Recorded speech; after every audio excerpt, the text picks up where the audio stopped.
I'm not going to say a single word about the Tennessee Titans record against the Indianapolis Colts because I was a punter, and there's no reason for me to talk about that. With that being said, we did not punt much against the Tennessee Titans, so you probably have no clue who I am to begin. Look, I'm unstoppable. Forget your defense, nothing but an obstacle.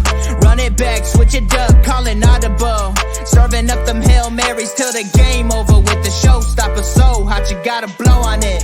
I said I'll huff and I'll puff, then I'll pass to my left while I'm looking to my right. Hit him right in the chest. It be looking like magic. Better give me the throne. I ain't talking about Patrick, but I rep my home. I'm never at the end of my zone. I'm bad to the bone. Eating up these pig skins like they chicharrones, and you a douche cabron. Mira, mira at the mirror on the wall. I'm the greatest of them all. They gon' put me in the hall. Your name is only written in a bathroom stall. Quit your stalling and make a play. My drive too long, pop the clutch, I don't pump the brakes. I know what it takes to gain the muscle, get rugged. These butterfingers be fumbling, squash a scrimmage and rub it in Robitussin. How I give them concussion, they seeing double, they rushing and pass the shovel, the dirt and rubble, I bury them under it. Stay in your huddle and get 10 yards back, never turn your back. I'ma pull your flag, I go full contact, out punch, out kick like a shotgun. Welcome back, people. Welcome back. We are so happy to have you back, and on a very special occasion. We have officially gotten through preseason week 1, and we actually got to see some live games happen. So you know what? We are excited. I know y'all are excited. Make sure that if you're excited, you go ahead and put that in the comment section.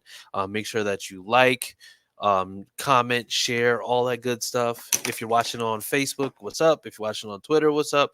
If you're watching on YouTube, super what's up. So yeah, very happy to be here. We're just happy to be able to know that we are back to be able to be into like talking about football. Like this is amazing. This is an amazing time. But yeah, so we're going to get into it after we get to the guys. So officially, welcome back to the HorseShoe Mob podcast. We're covering everything Colts, and we're slandering certain people who may have cologne lines that are in the scent of mayonnaise. But you're not here for that. You're here for us. They're maniacs. We're not. We're just fans out here, right? But let's just get to it. I'm here with the guys. Josh couldn't be with us this evening, but you know what? Like I said, we're going to make sure that we go ahead and bring you all Colts-related content, and we're going to make sure that we bring it to you for everybody on the panel, starting with Harish Nukala, everybody.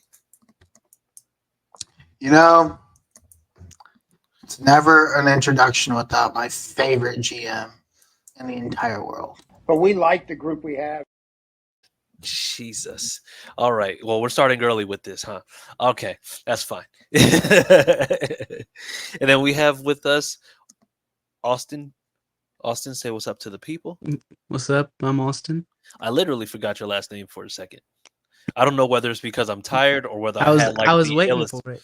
Yeah, it was just like Austin Cook. Come to think about it, it's just like you and Harish's last name are just like within a stone's throw of each other. It's like 15 minutes down the parkway. It's like Cook Nukala, Kukala, Nuk. Like it's just like however y'all. Actually, my name is like Nukala, like I got a Nukala. Good. I never made that correlation until now, and now I'm terrified. So, yeah, we're gonna. That is. It's so close to like the name. It's like,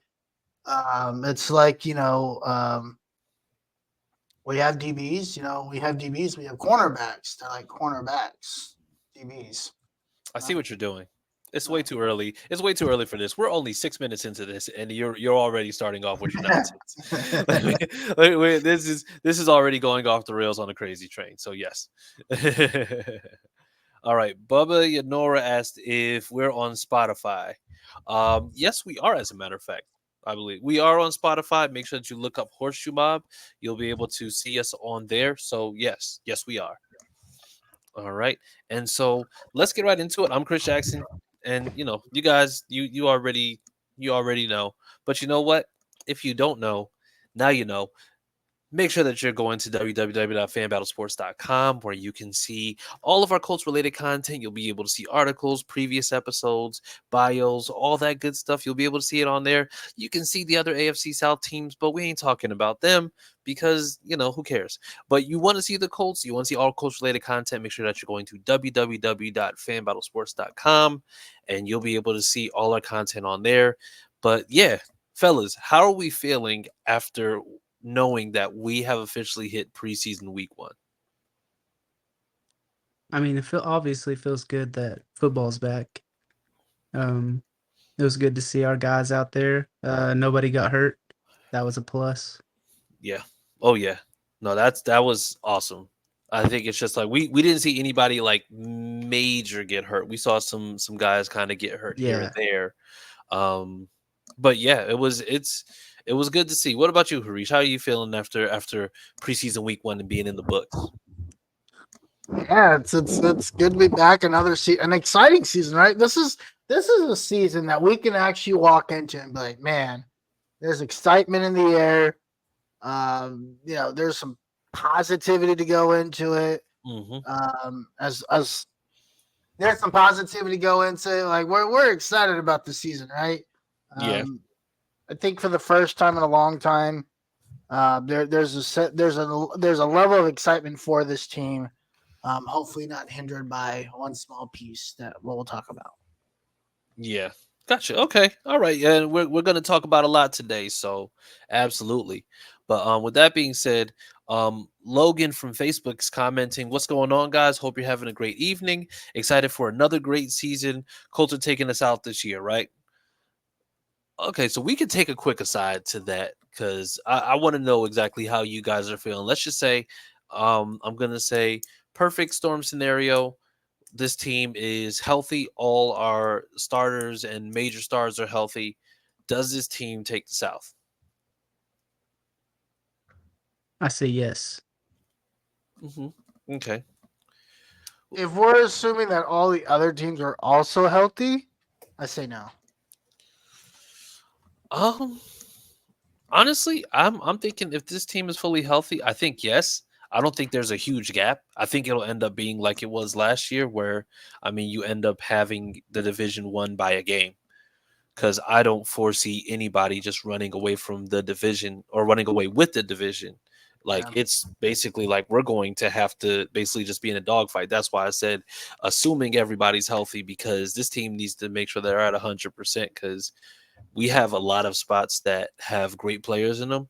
But if we lose players, then that's going to throw off chemistry and everything else. So yeah, that's going to be a little bit tougher for the most part. Yeah, I definitely agree. It's a one game division. This is definitely the case. It's always been a close division, right? No matter how bad the teams have been. Yeah, this is just one of those divisions where we all just play each other too tough, to where it's like it's too unpredictable.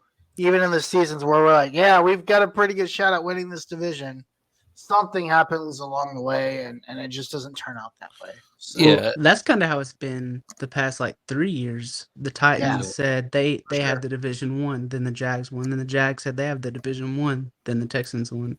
Yeah. Now the Texans are like, we have the division won. Yeah, it's not a lot of consistency. It's not a lot of consistency at all. Like it's literally like and not only that, but the thing is every team in this division in some way, shape, or form did make sure that they improved in some type of way. I know Harish, you may feel otherwise. But it's just like I think improved greatly. Yeah. It's not in places that they should have improved in. All right, and we're gonna get to that. But before we go any further, this actually happened after the episode last week. So Josh Downs was hurt. I'm gonna say during practices. Basically, it was a collision with him and Nick Cross. Nick Cross basically just apparently or allegedly didn't pull up on a hit, and Josh Downs ended up getting a high ankle sprain off of that. So they're saying that it's about 4 to 6 weeks from last week, which means that at the very earliest, he'll be back for week 1. At the very latest, then this could be something that maybe goes into like week 3. So is this going to be an issue either way? Because, like I said, Josh Downs, he's a smaller guy, but with a wide receiver, something like that, it's like more often than not, you may see that it's maybe a recurring thing. Like, do we think that this is going to be something that's going to linger, or is he just going to be able to just recover and then just get back to form? I think we shouldn't rush him back, and I don't think it'll linger. If we rush him back, then that's whenever you run into problems where he could re-injure it because he's not fully healed. So if he needs to take the full 6 weeks, let him. But like if he's good to go week 1, that's great. Either way, I think we'll be all right. Yeah, absolutely. Yeah, I would agree. I don't think there's any rush. Listen, this offense is going to be just fine without him. And it's not a bad thing, right? It's like that's how talented this offense is. I mean, you just put 9-route Pierce out there and just tell him to run 9 routes and let him heal for a couple weeks. I mean, no big deal. I mean, we've got an option out there, so I think we'll be fine. And then with the addition of Gold, I think that's the guy that can play that role really well. Yeah. He's not just a returner; he is a football player. I don't know if people know that the guy can actually play football. Yeah. Yeah, So, he seemed like a really good slot guy. He's a very good slot guy. He played slot when he was at Arizona State. I think we're going to be just fine. Like a couple weeks this early into the year, it's just not worth it. Yeah. Yeah, and I'm 100% in agreement with both of you guys because, like I said, I think Josh Downs. I mean, I feel like he's going to be a vital piece to the offense. But the one thing about Shane Steichen that we learned, even going back to last year, is that even if somebody's missing, there's ways to work around that, and we're going to see that more often than not because I mean, we saw that AD Mitchell is, regardless of what Reggie Wayne says, AD Mitchell is going to be able to do work. And he's already picked up on that offense the way that he's supposed to. So I can honestly just see him just filling in nicely and this offense not necessarily skipping a beat, early on. Because what did Reggie Wayne say about AD Mitchell? Well, he said that he's going to have to start. He said he's going to have to start from scratch and just like build him back up. But he said he's an alpha. So basically, he's just saying like, yeah, he's got that attitude, he's got that dog, but there's still some things that he's going to have to make sure that he works with him on. I'm guessing it might just be more of like the selling on routes, just making sure that it's just like just beating on that. Like it's basically like he's not saying that, oh well, he's a project or whatever. He's just saying it's just like that's the guy that he's focused on making sure that he's way further along. And to me, that kind of endorsement from Reggie Wayne, I could be looking into this too much, but I mean that kind of endorsement from Reggie Wayne means that you literally have all the intangibles. There's just some tweaks that have to be made before you can go out there and just absolutely just ball the hell out. But yes, I would agree with that. Yeah. And then Logan says, my brother and I have season tickets for the 3rd season in a row. Week 1 is going to be huge. Cannot wait to see the game live. I want to see this team succeed so bad. And I think we all do. Like, you know what? This seems like the perfect storm. And we had discussions the other day about this. This is probably one of the most talented offenses, at least on paper, that we've had probably since the Peyton era. Because, I mean, we know when it came down to the Luck era, he never had a running back except for Marlon Mack, and that's towards the tail end of things. And then you also barely have any wide receivers outside of T.Y. I mean, you have Kobe Fleener for a couple years, and then you had Dwayne Allen, who was decent. But, I mean, this is like this team, JT, AR, even the wide receivers. Pittman, Downs is good. I think AD Mitchell, I think he's going to be a star. I mean, there's no way. And then on top of that, you have the O-line to boot. So there's no reason why this team isn't like one of the most talented teams that we've seen in years. Luck was out there just making guys look good, even though we knew that, once they left the team, they were going to absolutely fade to black.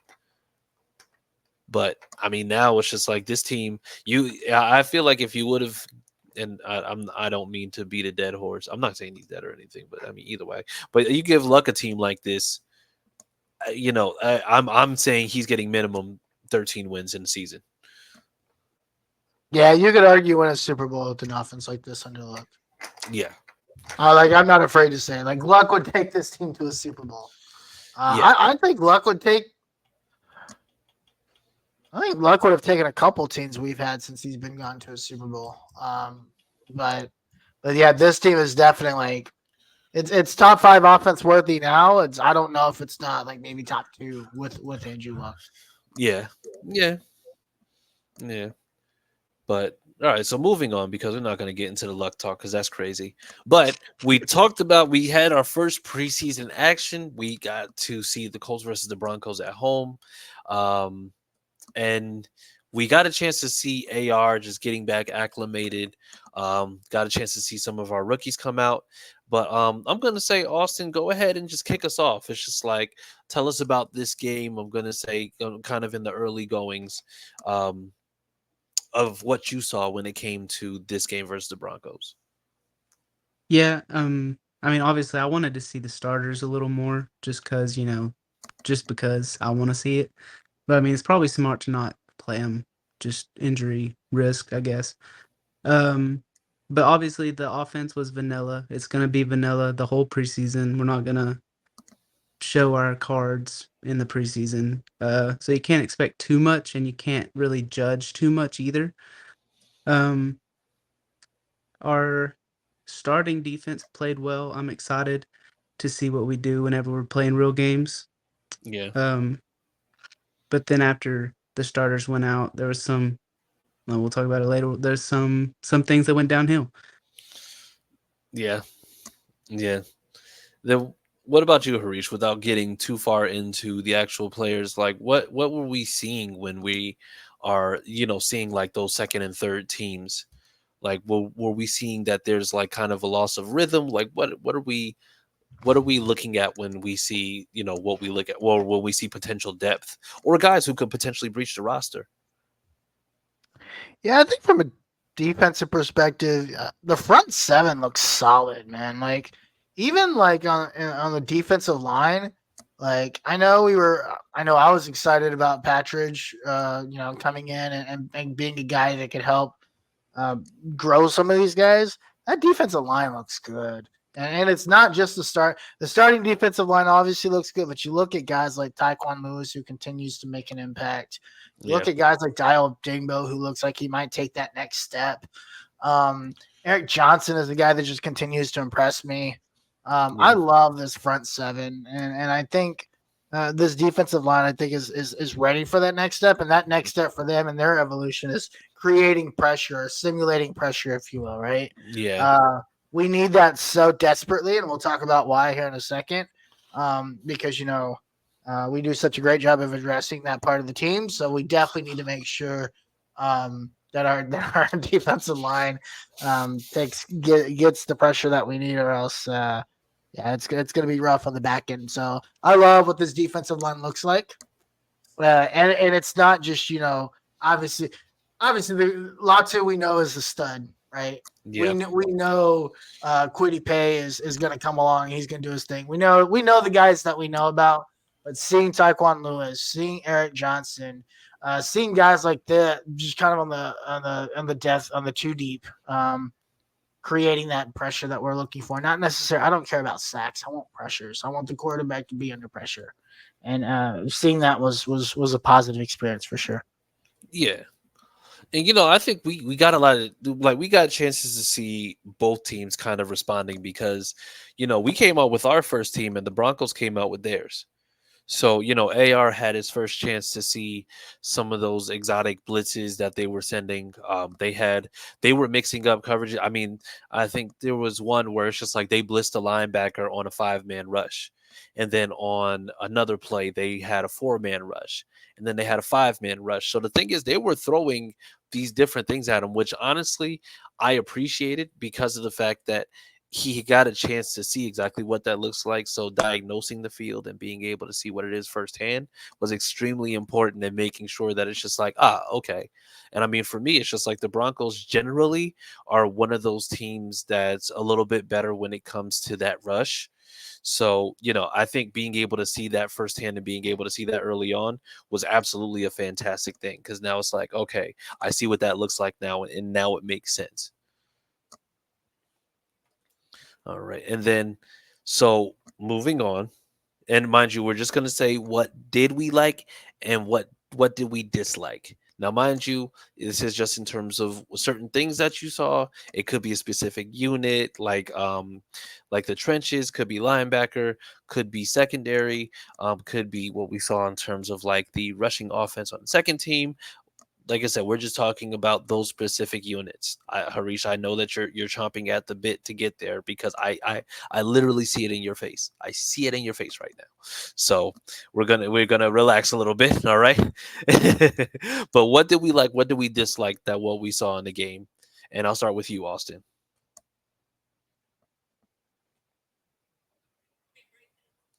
Sorry, I was muted. I really liked our backup running backs. I feel like Jonathan Taylor's obviously going to be the starter, but I feel like some of those guys took a step forward from last year, and they looked pretty good. Yeah, yeah. And I'm because I see Harish wanting to just get right to it. I'm just gonna say for me, um, I'm not as worried about like some of the younger guys coming in terms of the rookies. Like I think we got a chance to see a little bit of Carly's.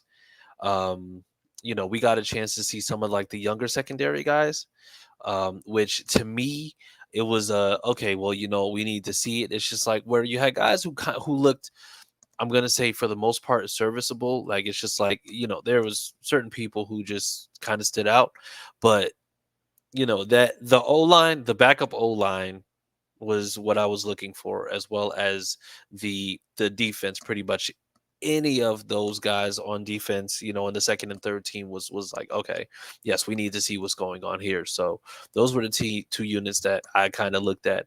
I actually, and I'm going to catch heat for this, I actually didn't have a problem with those second and third teams when it came to the secondary as a whole, because we saw some bad, but then we also saw some good. So we saw some promise when it came down to who's going to be able to really just like stand out. And I mean, we saw some sightings of certain people that we drafted, which we'll get to next. But we got a chance to really just see, okay, well, it's not as bad as we thought. However, these are guys with depth, and we know exactly where we're at with certain starters in different spots. But Harish, we're just gonna get right to it. Oh, no. We're good. I was actually going to say I'm very impressed with the rookie offensive linemen. Those are some great picks, and we're going to be able to store those guys and keep them there, and they don't have to do anything. But those two guys, Bortolini, I think is going to be an amazing lineman for us. I'm very excited to see kind of how he develops, and the fact that he's going to get an opportunity to sit. And, there's not going to be any pressure on him to do anything really quickly is going to do wonders for him. And then the other guy that's on the offensive line, I can't remember his name right now. But I'm very excited. I think he's a tackle. Gonzalez? Gonsalves. Yeah, Matt Gonsalves, Gonsalves, yes. I think both of those guys are going to be huge pieces to the future of this offensive line. Very excited for both of them. I think they're both going to be really good. Gotcha. Okay. And so with that being said, because I know that this has been eating you alive, who shined, who faded? And this can be offense and defense. So let's just go ahead and get right to it. And anybody can jump in on this one because I know it's just like it's pretty much consensus. I think there's some tight ends that need to get cut. And I think there's some defensive backs that need to get cut. Like, you want specific names? Yeah, that's fine. Mo Alley-Cox got to go, bro. There's too much tight end talent on this offense to keep a guy like Mo Alley-Cox on this offense. Like I understand, like he blocks really well, and we block a lot. And the way that Shane Steichen wants to use the tight ends in this offense, you have enough athleticism from everybody else on this offense to where if you cut Mo Alley-Cox, it's not going to be the end of the world. I think between Granson, Mallory, Ogletree, and I'm glad we got to see a little bit of Ogletree and Woods this week. And I think we'll start to see a little bit more of those two guys, especially with those two guys. If they can just come up, there's zero need to have Mo Alley-Cox in this roster. So if he makes the roster, I think for like the 18th year in a row, I'm going to be like, what are we actually doing? Yeah. And then the secondary, man. And it's not necessarily, I'm actually not disappointed in the safeties. I actually thought Nick Frost played pretty well. Blackman played well. The rookie that we got one of the rookie safeties that we got is Jalen Simpson. Yeah, Jalen I thought he Simpson. played really well. But these corners, man, and I get they play. I get they're young, and I think that's the problem. They're young. They have to play in this system. But it just seemed like every down, every play, like these guys are just getting obliterated. And it's not the scheme. You can maybe blame the scheme a little bit on it's just fundamental stuff. And I get it's the first preseason game. But Yeah. and it's like, well, these guys are fourth string and fifth string. If you guys don't remember, and I'm not talking about you guys specifically, but just like people that are listening, we lost this playoff spot because of a fifth string cornerback.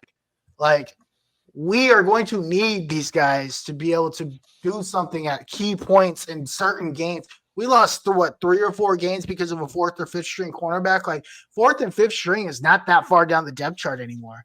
These depth charts are deep. You have to, because of the way offenses are run, you're going to need them to sit there and say, oh, he's just a fifth string. Like, you might need your 6th or 7th string to come in and play some key plays throughout it's a long season, right? It's an 17 game season now. So it's just, we're just going into like, I'm terrified for the secondary outside of like, I'm actually not as worried about safety as I was.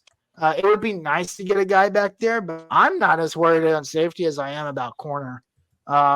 Because outside of Kenny Moore, who I thought was excellent, Kenny Moore was really good. And I thought, Jones had a couple of mishaps there, and I thought he actually kind of recovered pretty well. Juju, I don't think it didn't look like Juju played. No, he didn't. He sat out. Yeah, he sat out due to. They said it was like some minor shoulder issues. He said that he could have potentially played, but they still just like for precautionary measures. Because I'm thinking that they're probably going to have him just be that guy who's going to be opposite, and so that Kenny can kind of play his natural role with playing that nickel corner. Yeah. Okay, so I think we'll be fine there. But Jesus, outside of that, Abraham is probably the only other guy that I was like halfway confident in. Anything that I saw, I've been saying this for 8 months now. If we are putting any faith, if we have any faith in Dallas Flowers as the guy that's going to come in and he's going to be expected to cover some really good receivers in this division. If we have any faith in Dallas Flowers, we are in trouble. Like, I'm sorry, maybe as like a 6th guy, but at the amount that he's going to be expected to play, man, it's not that I don't think good. It's just that Achilles injury, and I get it takes time. He's getting double move, tripping over himself over a guy who just tore 2 ACLs. Like, what are we doing here? It's not looking pretty, man. And I'm not confident that Dallas Flowers is going to get any better. Yeah. And it is. I'm more worried about corner than I am at safety at this point. And throughout the entire offseason, we were thinking it's going to be the opposite. Yeah. And Darius says definitely need to look at CB. I agree with Harish.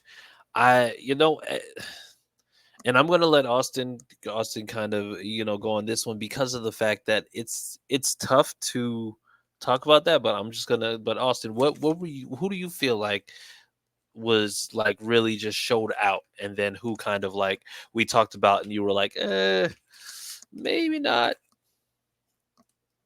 Yeah, so there's a few I feel like showed out. Obviously, Latu was good to see him. He was already getting double teamed.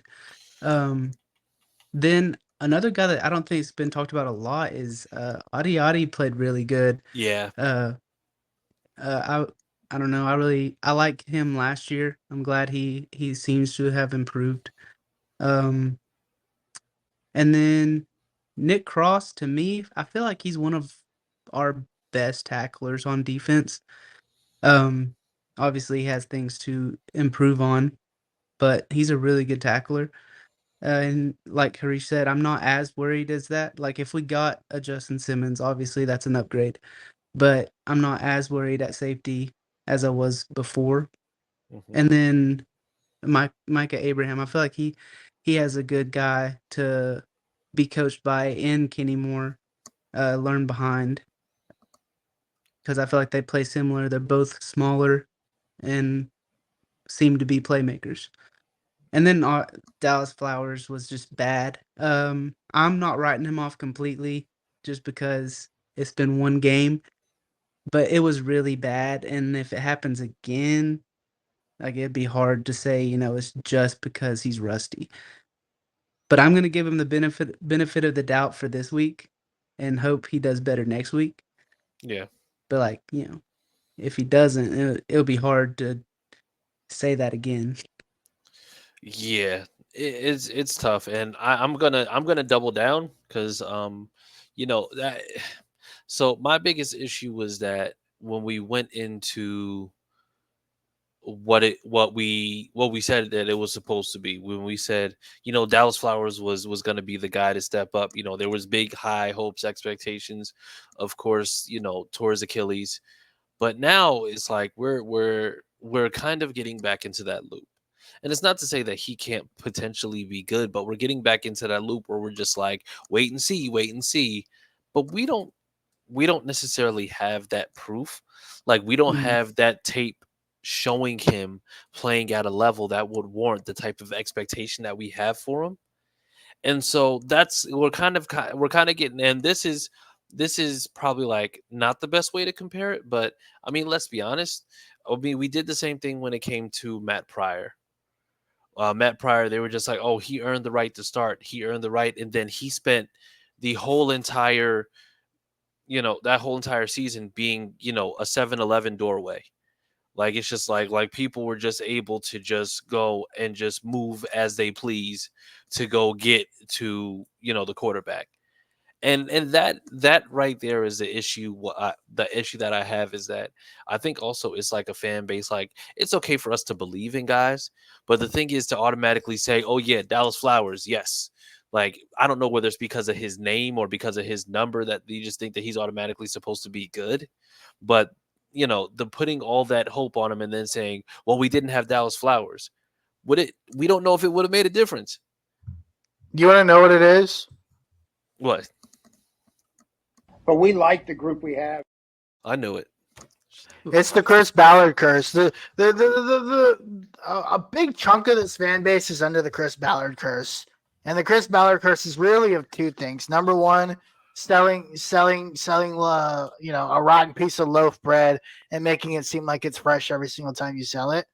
And number two, it's the lack of ability to pivot as a GM. Like. Yeah. That's the thing I've been wanting to say about Chris Ballard. His lack of ability to pivot is the reason why this team it's the reason why he's only made the playoffs once. And this isn't, we see this every year. It's not just the corner situation. This is year 3 of the corner situation, right? He's failed to pivot. He failed to pivot in the offensive line situation 3-4 years ago. He failed to pivot in the wide receiver situation. What was that, 2 or 3 years ago when he was on the practice field and told Pat McAfee, "Oh yeah, we like the guys we got. We got a young team." Yeah. And he continues to sell the fan base a fresh loaf of meat or a fresh loaf of bread with like rotten pieces in it, right? Yeah. And it's unbelievable how jaded the fan base is, or not jaded. I don't know if that's the right, but they're living in this fantasy world. It's like, bro, you don't believe in Chris Ballard. Yeah, I don't believe in Chris Ballard anymore. Listen, I pulled my loaf of bread out. I pulled my piece out of the loaf a long time ago, and I'm ready for the rest of the fan base to do it because his lack of ability to pivot is disgusting. Honestly, it's absolutely disgusting. Yeah, he believes very highly in his ability. And I mean No it's substance. it's tough because of the fact that it's just like, the confidence like that going into it is fine, but the problem is that, it's almost like there's an unwillingness to say oh yeah, well we gotta do what we have to do and make sure that we do things properly. And it's just like it's not changing from the strategy. It's just like, I think probably went out and got a cornerback one time in free agency. And even then, that was in a year where it's just like, oh yeah, we signed a veteran, so this should be it. But it's like now you're looking at it and you're like, oh, this isn't working out. Yeah. And so now it's just like, okay, so like Ballard's one of those people where it's just like he believes in what he does, and so if he does anything outside of that, and it doesn't work out, he's just like, well, I tried something else, it didn't work out, so now we're going back to what I was doing before. He's a man of process, and I think that's great when it comes to certain things, but when it comes to team building, bro, Yeah. this process doesn't work, my guy. I'm just letting you know. Well, Yeah. I will say, for the Dallas Flowers situation um, for me, best case scenario for him as a player would be backup, not a starter. Yeah. But the reason that I'm giving him like another week is because he was very good before his injury last year, just for like that little short amount of time.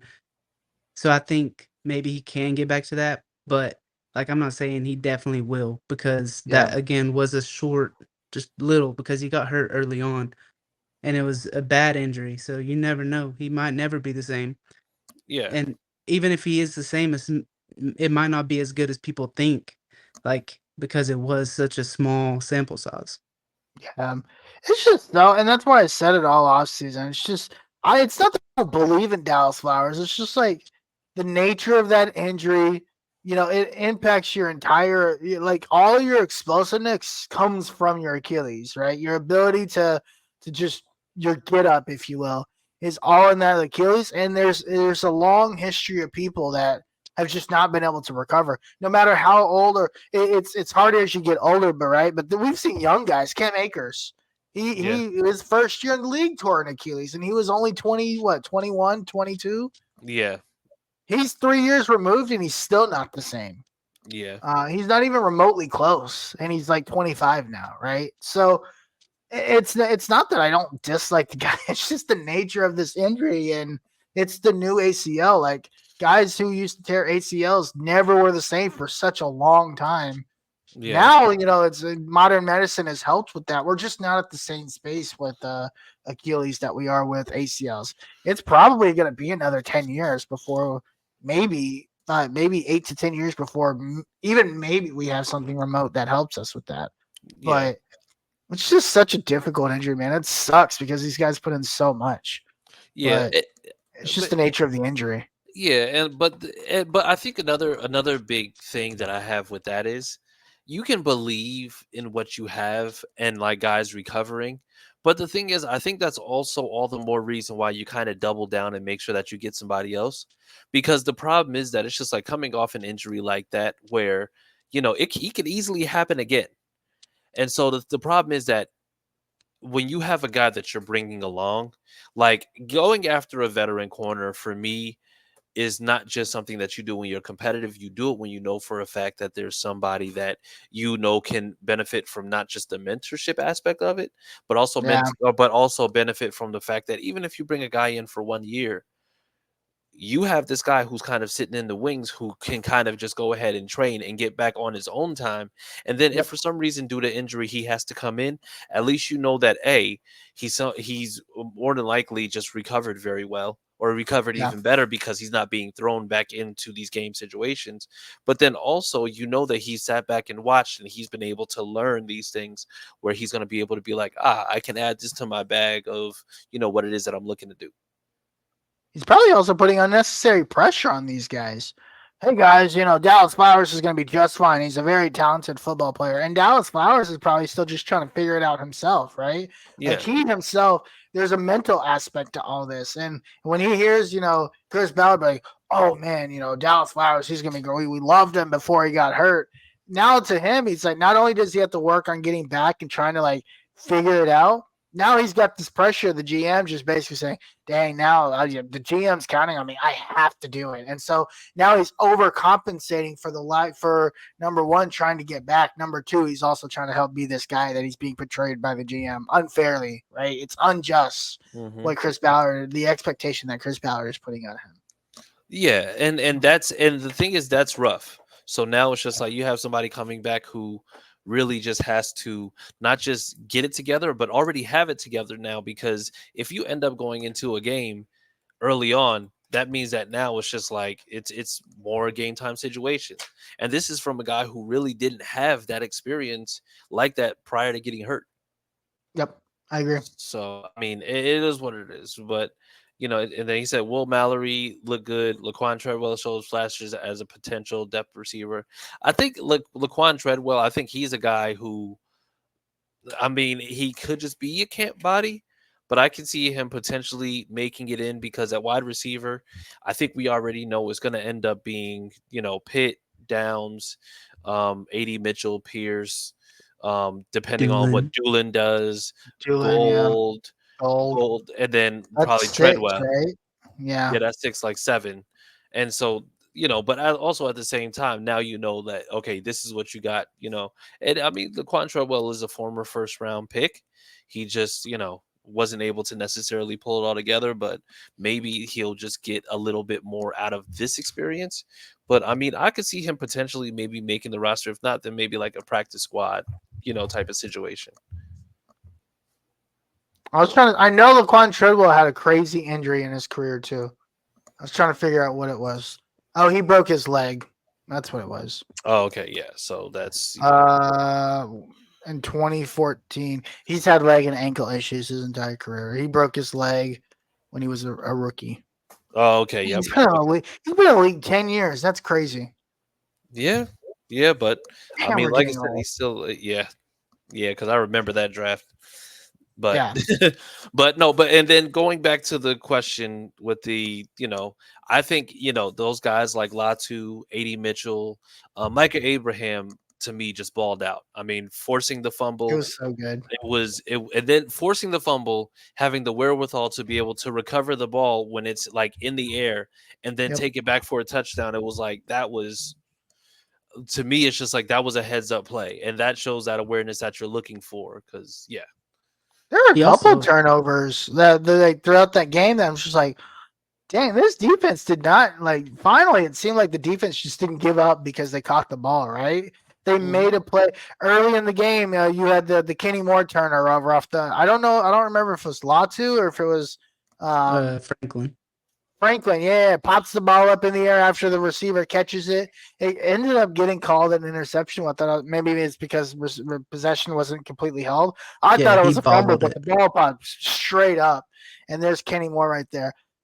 Those are the types of plays this defense is going to need in order to help clear the deficiencies that they have on the back end. So it was cool to see that because that's what they're going to need to help some of those deficiencies. Yeah, no, absolutely. And like I said, I think if the rookies come in and they can be impactful, I can see them doing great things. However, it's also, I would like for Ballard to do something veteran wise, but I mean, listen, if for some reason we get a decent amount of output out of these rookies and everybody stays healthy, I feel like it's a recipe that could lead to more wins for this team. Because, like I said, the offense itself, like even with AR back, we got a chance to see him just in regular passing situations and things like that. But I think with this offense, we're going, you wanted to get him on the field, get that rust out, get that game time, get that game time play in, because he's going to need to go ahead and just come back from, dealing with the injuries last year. Yeah.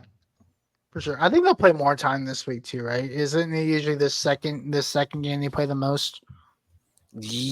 Somebody said the week that they have joint practices, they usually don't play in the actual game.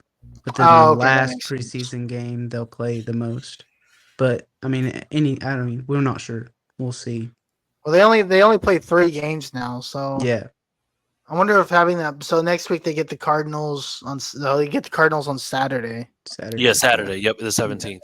So I wonder if this is when we see them the most. And then they're Thursday next week. So I don't know. Like it'll be interesting to see how that pans out because you get kind of like that extra time before week 1, right? Because it's a Thursday game versus Sunday. Yeah. Yeah. So it'll be interesting to see. Yeah. But that's the reason why I think even now we are where we need to be and from an evaluation standpoint. Yeah. But I honestly it really just like seeing this past weekend, it's like, okay, I'm hopeful for what this is. I can see somebody who kind of surprised me a little bit was Keaton Slovis. Keaton Slovis. Yeah. Sam Ellinger is not safe in that spot right there right now. No, He's not. it's tough. And the thing is, and I think Jason Bean might Jason be Bean looks somebody good who, too. but I think he might be somebody who they convert because the thing is during training camp he was listed quarterback, running back, He's but he was taking reps at quarterback. So the thing is, yeah. I can see them possibly using him maybe in a Taysom Hill kind of capacity. Yeah. He's listed as a quarterback wide receiver right now. Yeah. So yeah. yeah, So- Jason Bean's a baller. That kid can ball. Yeah, he just plays football. Yeah, so he'll definitely make this roster something. They'll find a space for him because he's just an athletic guy. But Yeah. I don't know. I love Bam Bam Sam. You know, it's been a great ride, but man, I don't know if he makes this roster. Yeah. And then Adam J says, "What's up, fellas? What's going on, Adam?" Then he says, "Sam is always a preseason MVP." He is. I don't know if that's going to be the case this time because man, it's just like Slovis looked really good. he did. By the way, completely random. So I told Keaton Slovis that he looked like Jason Vanderbeek from Dawson's Creek, and he was and he was like, "I don't know who that is." I was just like, "Yep, That's you how know, old we are. It's like don't worry, yeah." Yeah. I I was don't just know who like, that is either. Yeah, just I don't want to. You never seen Dawson's Creek? Are we that old? That Yeah, you've we never are. seen Dawson's Creek? We are. Austin, how old are you?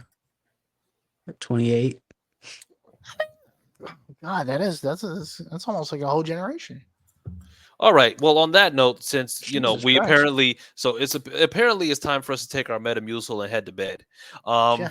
So NyQuil time. Yeah. So with that being said, we will be back next week trying to get a special guest on. We will see the announcement if we do. Fingers crossed. I'm not going to say any names yet because you know what? I'm not going to overpromise and underdeliver. I'm going to underpromise, potentially overdeliver because that's what we're talking about. But stay tuned. Make sure that you're following us at HorseShoe_Mob on Twitter or on Facebook. Make sure that you are subscribing to the YouTube. And guys, tell the people where to find you. Yeah, you can find me on Twitter at CookieAustin2. All right. Cool. Yeah, you can find me at the Uncle Gandhi. All right. You can find me at CJ Colts fan. Make sure that you are also following Josh. He is at Who is Josh Senior. And so with that being said, we will see you next week after the Colts versus Cardinals. And other than that, guys, like I said, we're glad to have football back. We're glad everything's back. But even more than that, we're just glad because we know at the end of the day that Sam loves Jalen Ramsey. We will see you next week.